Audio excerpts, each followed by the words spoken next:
Hey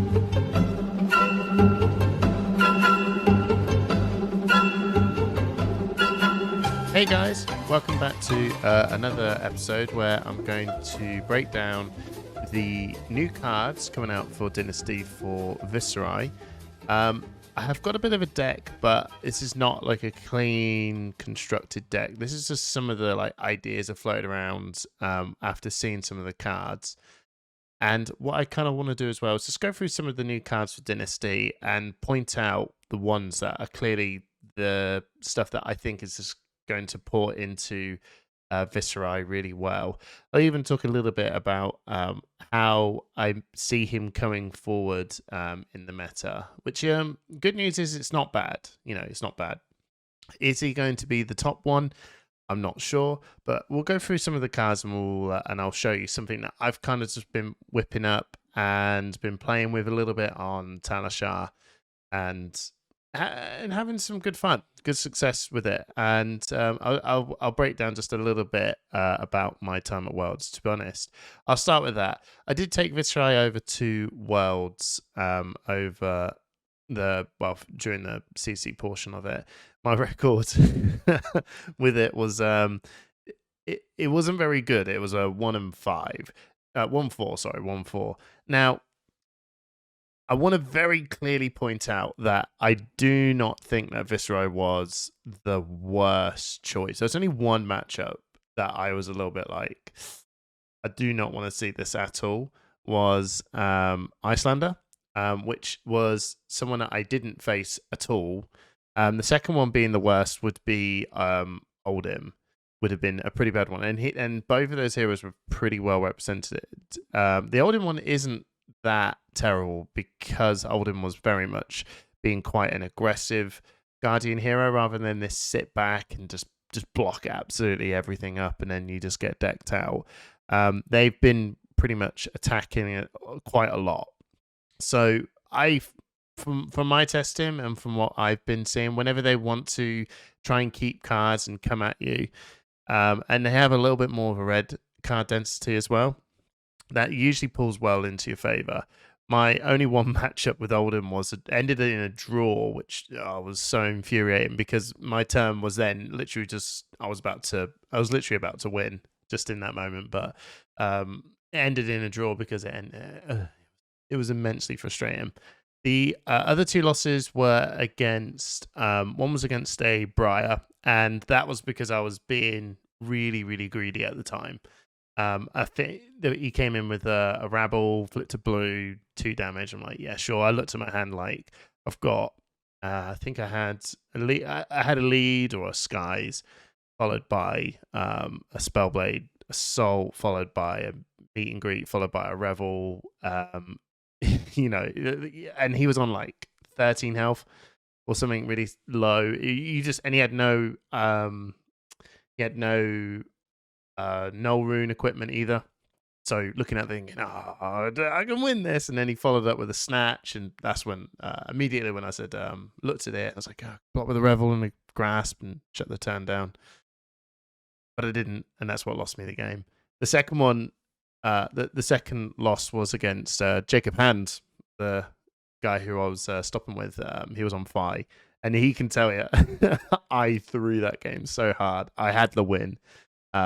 It was just basically just had to sequence this is important. It was a hard lesson.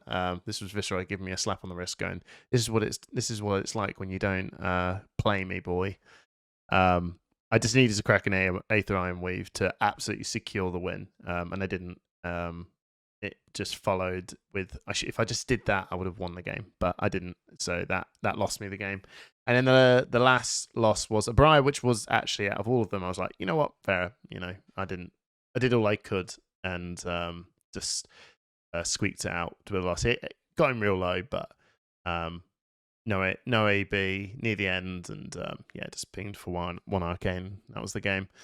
The game I did win was against Aaron Boyham, the boy. Such a lovely guy. Where I just had a mad turn and just closed it out. Revels, man. Revels, Gloom, and Mordred Tide are the reason that is just massively propping up Viserai's. ability to continue to take games and close them out. Despite the fact that, like I said, all those 3 games, yeah, every one of them I was could have took it over. So that's why I still feel like I didn't walk away from Worlds thinking, oh no, this is, this was not a good hero to play. This was totally fine. This was totally fine hero to play. Just don't, just don't go up against Icelander. You could still crunch a win out against Icelander, but it's definitely not the best matchup. Now, Dynasties just came out, so let's just quickly go over some of the cards. And I think it's very clear to point out that some of these cards, despite the fact that they've got Runeblade written on it, they really are more of a Briar card, more so than it is a Viserai card. I think Viserai really walked away with 2 good ones, 2 of them that you could use, and then the rest of them I personally just wouldn't use them. So we have Aether Slash. Aether Slash is it's okay. It's not really that good for Viserai. It's such a really conditional card to use. You've got Singe. I can't remember the other one. What's it called? Singe Steel. I can't remember. But the other one that's like 1 for 4 and it will do an arcane. And this one is 1 for 4. If you pitch a certain card, it will do an arcane. Now, admittedly, it will be an arcane to any target, which is the big difference. So there's some fringe uses with this. I was considering using this. I did have this idea of going, what happens when Rosetta Thorns goes? Where does Viserai sit with this? And then I pondered about going, oh, okay, well, maybe I'll try out Nebula Blade. And then this card then arrived on the scene going, okay, because of the cost curve of everything, it gives you enough resources to be able to use the Nebula Blade afterwards. But in the end, I just ended up cutting it because it's just... There's quite a few other options that you can use and just didn't feel like this was it. I've heard some people say this may work for Briar. I don't know. I think this is out of all the attacks. This one's pretty weak just because it's condition of what type of cards you can pitch. And, you could probably make a deck that you could pitch in a certain, the certain blues that you've got, you can pitch in a certain way. So maybe there is a world where you can control the odds of you getting the type of pitch that you want, then that will work out really well. But if you don't pitch that way, it's just underrate. It's not that good. Envious Tiara, I thought, when it first came out, I was like, oh, this is going to be really good. This will be able to work with, the Icelander stuff. But turns out that you can play around the timing of when you want to deliver your moves, if that makes sense. So you can, the way the structure of how it will work, if you then play out your attack before your rune chants are even made, you've got windows to chip in with your arcane damage, even in between that, or you can wait until after it's done. So there's definitely lots of windows that you think, oh, this will become really handy when it kicks off and it's in, but with Icelander, unless you've got them sitting there waiting for it to be ready, there's lots of stuff in between that Icelander and Kano can just go, well, I'll slip in between the net of when you've got rune chants or when they're all gone. So, started off well, ended not so hyped about it now. It's a shame. I was really, really keen to replace this with the Crown of Dichotomy, because sometimes you just don't want to pitch. You just want to keep the cards and just blow up. But no, I'll keep working. We'll keep working on it. We'll keep looking at it, but currently not working out too well. Now, Annals of Sutcliffe. Well, I want to get this card in cold foil because I collect all of them, but that's about it. maybe there's a world. Not seen it yet. 2 different types to draw a card. Well, you can draw a card. Doesn't have go again, so you can pitch to draw a card. Cool. If you pitch 2 different types of attacks, you get a rune chant out of it. So there is a world where you can play 2 different types of cards and you can continuously build up rune chants, no matter what, which is cool. But there's a lot of, you got to keep 2 cards, man. And if you're not attacking, you're going to try and block with 2 cards and you're just giving your opponent just a full grip of cards every single time to come ham at you. It's, it's not that. It's not that easy, is it? And then, but at least the card you draw. But then you got to Arsenal. I don't. It's just weird. It's a very weird card. Love it.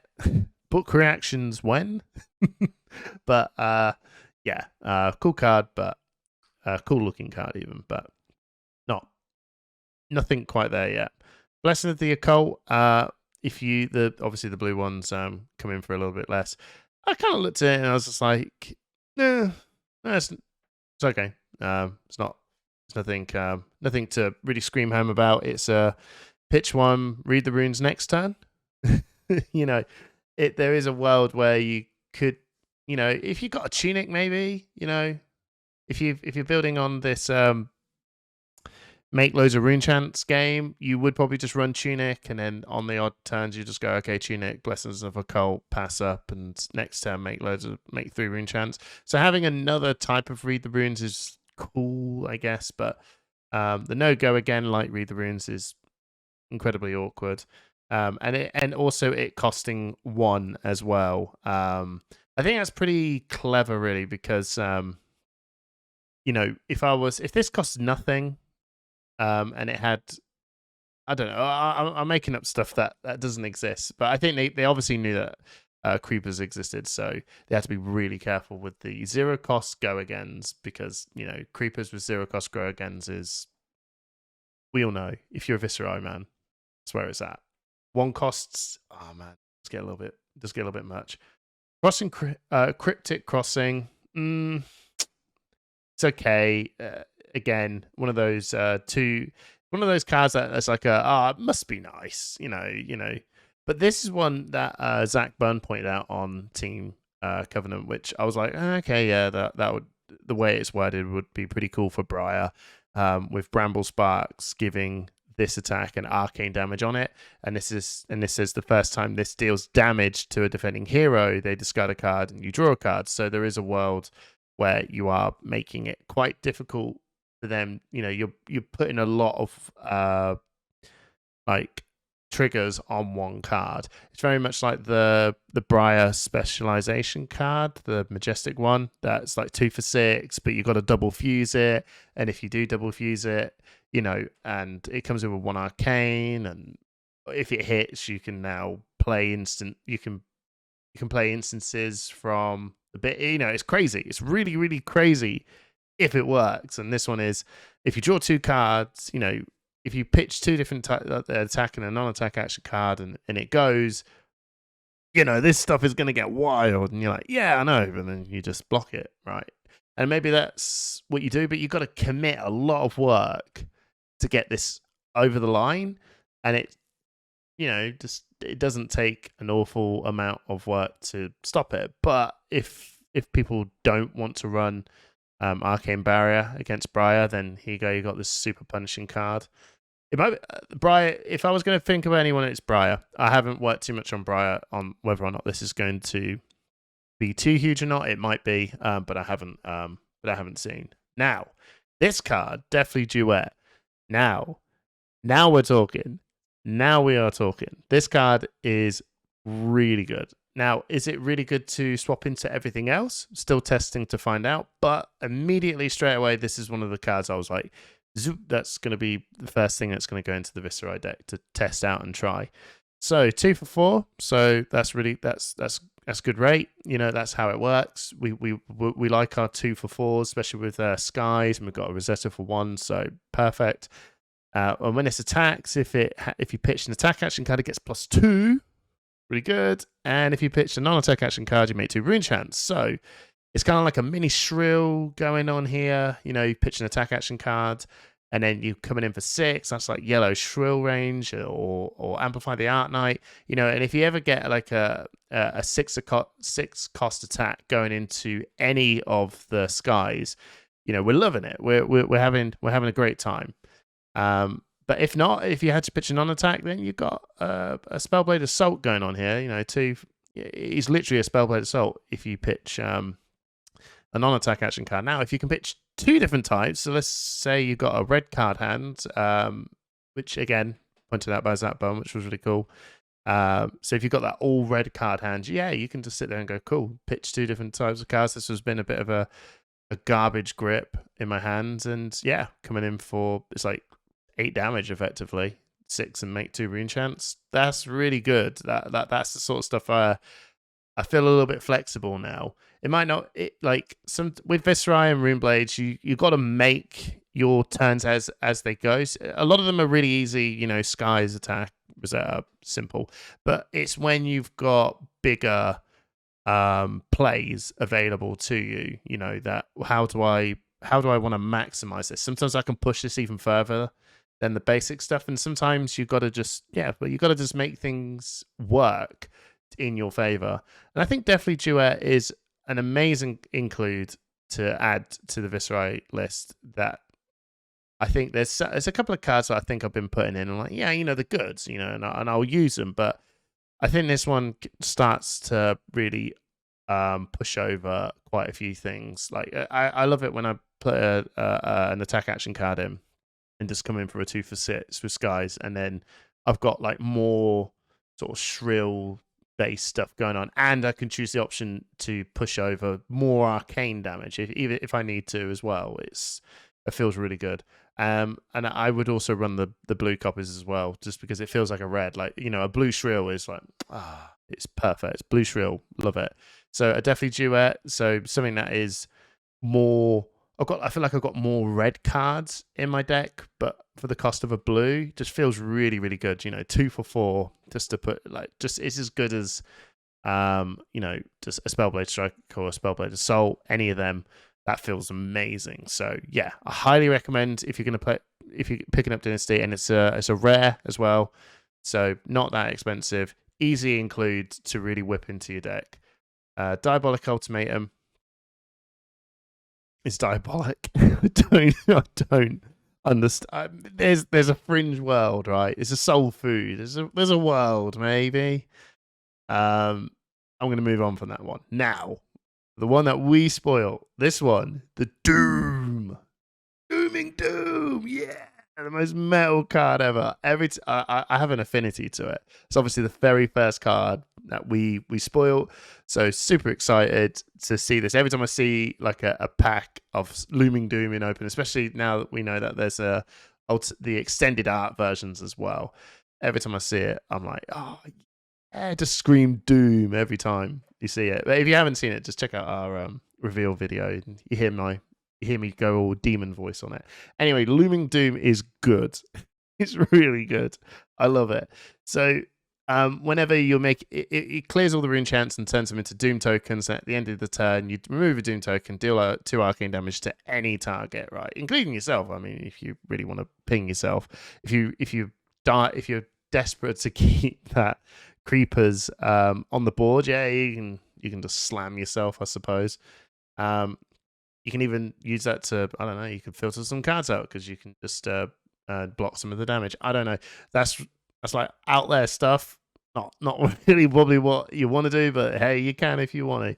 But Looming Doom is like a blue card, block for 3, and is a non-attack action card. It is like, that's good. That's automatically very good. Cost 3, it is expensive, right? It is a bit of a hefty card to slam down on the board. Now, there have been worlds where I have been playing against people where I have went Spellblade Strike, Skies, or Lead the Charge, Spellblade Strike, make 3 rune chance, and then Revel. So I'm now sitting on what? 3, 4, 8. So there's 8. Is that right? That is 8. Tell you what, there's loads. And then I have cracked Aether Ironweave to get 3 resources and went, you know what?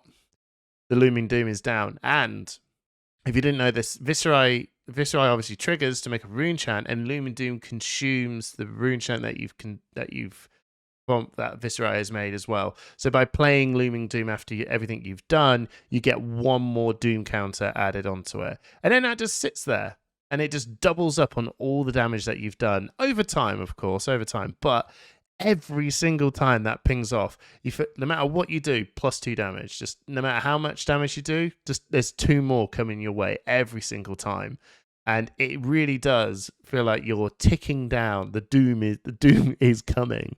and especially when you're right near the end and they've still got Looming Doom just sitting there on like 3 or 2 Doom counters sitting on it. And you can just sit there and go, you know what, I can just play a game where I'm just like blocking up a lot more and then just go, right, pitch, make a rune chant, swing Rosetta for whatever. And then I'll go, okay, we've got to block up and then the Doom. It's so cool. It's such a great card to put in. That one is really the main two that I've put in. Runic Reaping, again, I think that's more of a Briar card. It's it gives the next attack an on hit that creates 3 rune chance if it hits. That's really cool, actually. I think this is a really, really good Briar card. And if you played an attack action card, your next rune-based attack gets +1. So I think there's actually quite a world where you could probably look at this, and you've got Bramble Sparks as well. This is where we're bringing the next rune-based attack action card you play this turn gains when this hits. Yeah, no, when it hits, I think that has to resolve around the physical damage. I mean, you can correct me if I'm wrong, but just playing that one and just getting the go again, and then playing another card just so you can get the go again trigger on it, and you're giving your card +1 and a non-hit effect. I think this card is amazing if you're going to play Briar. Skyfire Lanterns, don't know. Could be another Briar card, maybe. I don't know, but it's definitely not. It's not one that I'm so super excited to try and slam in with Viserai. The deck is already got too much, and then we got some generics as well. I haven't found any of the generics currently worth trying to slot in. You can never play around with them, but none of the generic stuff I've thought about slotting in yet. And most of all this stuff here, maybe the Spellfray cloaks, but we had them before in Tales of Aria, did we? We had them in Tales of Aria. No, we didn't. Everfest. Yeah, I think these were Everfest ones. So let's move on. Let's go to the deck. This is a work in progress deck. Please bear in mind with this. This isn't perfect. I'm still toying around with stuff. I'm still trying to work out with things. So a lot of this is really very similar to the deck I brought over to Worlds. You've probably seen some of these new includes here. These are mostly for the fight matchup, right? And now we've got Arachne as well. So that way you've got really good card to use against Briar when they've got the Rosetta Thorns. It's really good card to put up against Fire as well, because Fire just throws some of these 1 attacks at you just to try and ping in, especially the well, even 2, 2 damage stuff is fine. They throw lots of weenie hits at you, and and they want to rip these cards out your hand, because even you've got the Mask of Momentum going off, and they want to rip these cards out your hand, and this card just goes, I'm going to stop the Mask of Momentum trigger, and you haven't ripped a card out of my hand. It is amazing value. The Tome of Finder as well. I put them, so that was the trick of putting the Tome of working around, getting the Tome of Finder into Arsenal, block with a card, and then pitch creepers, draw 2 more cards, gain 4 more health. So you just got more health to work around, so Fire doesn't completely blow you out. That was kind of like the combo. The 2 cards I slotted in against Fire. I didn't manage to. I didn't manage to use the Tome of Finder thing really at all during Worlds, because just I played 1 Fi, and then the card doesn't show up when you do play it, and it's 5 rounds. It's the odds of the odds of that of getting it is low, but you got the tools. Now that's all you got against the Fi, though. Oh, felt amazing every single time. So yeah, I love these 2 new inclusions, but they're not Dynasty cards. So the Deathly Duet Blues, I've slotted them in. The Looming Dooms, I've put them in. I feel a little bit more meaty, a bit more tankier now. I feel like I've got a lot more armor to work around with. I can block a little bit better now. Now I've still got some weak stuff, lead the charges in blue.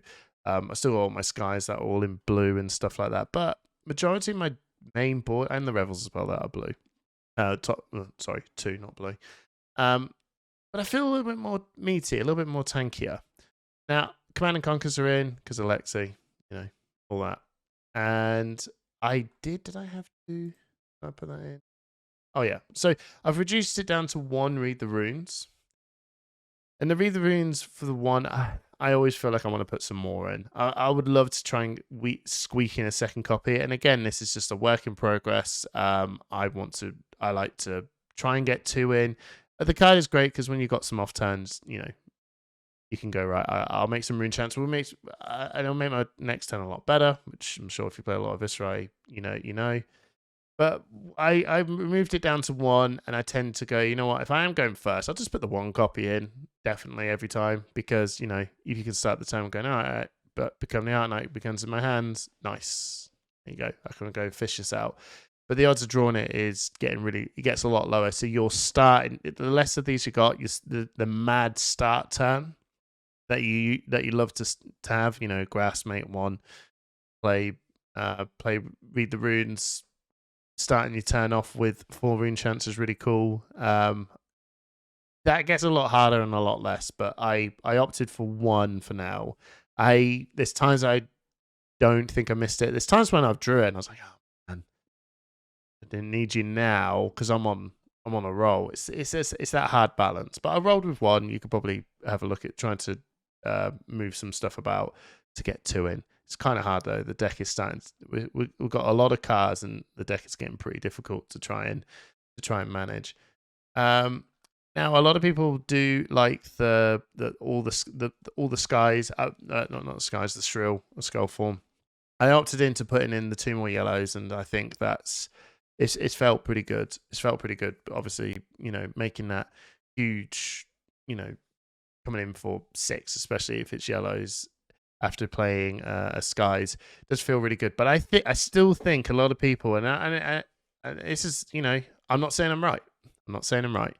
I feel that I win games when I'm playing Viserai, and I've said this quite a few times in my different deck techs. I feel like I'm winning the games whenever I feel like I've got that 3 attack term. So skies, attack, and it's either meet and greet or rune flash.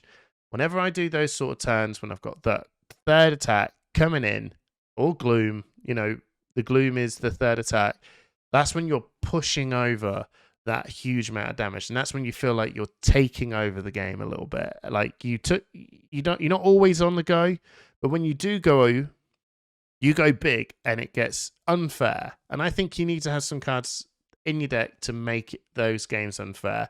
It can get a little bit clunky at times, but that's where with a deck like this, you've got to think on your feet a little bit more. Learn to say it's okay to block up some of these turns. You're going to just lose a bit of tempo, but when you come back in, you're coming back in strong. Am I completely right on this? I don't know. But every time I've done it, won me the game, man. Just won you the game. I don't have Sonata in here. That rips my heart, but that's because we're putting in more defense reactions now. Our deck isn't as sleeky smooth as it used to be. Sonata is going to hit less and less and less. There are times where you could think about the Sonata does help set up the meet and greet a bit more. You could look at trying to drop down the meet and greet, but we're losing that 3rd attack. And Rune Flash can also feel a little bit clunky as well if you just don't have those rune chant turns to back it up. But definitely Duet, you know, that card's not reliable. It's not Spellblade Assault reliable. So you can have those turns where you go, yeah, I'm coming in for 6, and I've got this Rune Flash sitting here. Sometimes that Rune Flash doesn't do anything, man, and it's a little bit clunky. But, you know, I think if you don't have those tools, you'll never get those big plays. And sometimes you need to put these tools in and work around it. It can be clunky, but when it isn't, you win the game. You know, that's not straight up win the game, but you know, your odds of winning the game start to increase once you get those plays in. So the amount of cards I put in 3 Deathly Duets. I put in just 2 Looming Dooms. Sad, man. I could put in 3, but every time I see the Looming Doom, I'm like, oh my god, I work out how to put this card down. It's like, oh, it's not going to work. Block or pitch, whatever. But I put in the 3 Deathly Duets, blue. I think they're just easy straight up. But you got to put the blue copies in, like, easy enough. The 2 Looming Dooms, I think 2's fine. 3, I tried to work around with 3. 3 felt fine, but then at the same time, every time I drew it, I was like, I'm not using it. Could this be something else? You know, So I dropped that down to 2, so I can just have a little bit more wiggle room to put in some more tools into the deck.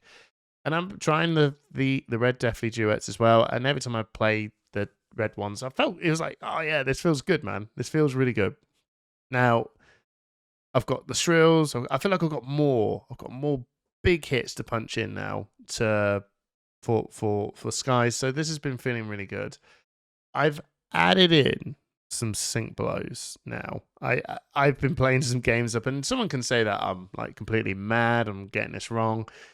But you know, that new aura for Dory is a little bit of a, and Guardians still are a thing. I think just having some defense reactions under your belt, you've got that's all you got. You got some sync blows, and I always had 2 immovable whenever I'm playing up against Oldhim or Bravo, just to be able to just stop this huge big turn coming their way. And I had the immovables in Wales as well, and they just saved me. They straight up, if I didn't have them, I would have lost. My turn was clunky, but I knew that whatever I was going to do, I was going to stop their huge momentum turn that they were like saving up for.